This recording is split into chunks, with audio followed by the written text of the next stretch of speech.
کربلا کا میدان سن 61 ہجری 10 محرم کا دن تھا۔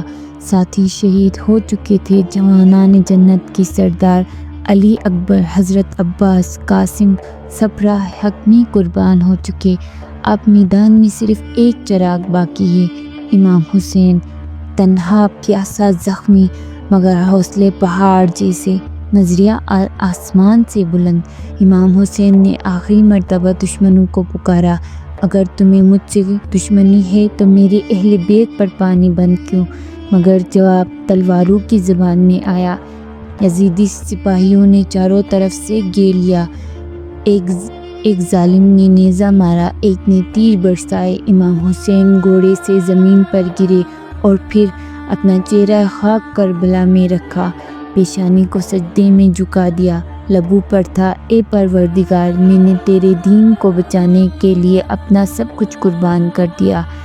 اب یہ آخری سجدہ ہے، اسے قبول فرما۔ خاک پر پڑا وہ وجود مگر بلندیوں سے بلند، وہ سجدہ جس نے زمین کو مقدس بنا دیا، وہ سجدہ جو رہتی دنیا کی ہر مظلوم کو حوصلہ دے گا۔ 10 محرم کا سورج غروب ہو چکا تھا، مگر امام حسین کا سجدہ رہتی دنیا تک ایک نشان حق بن گیا۔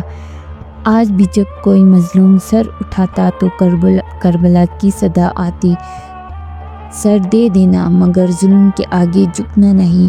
اگر آپ کو یہ داستان کربلا دل سے محسوس ہوئی تو اس ویڈیو کو ضرور شیئر کریں اور ہمارے چینل کو سبسکرائب کریں تاکہ ہم حق کی ایسی مزید کہانیاں آپ تک پہنچاتے رہیں۔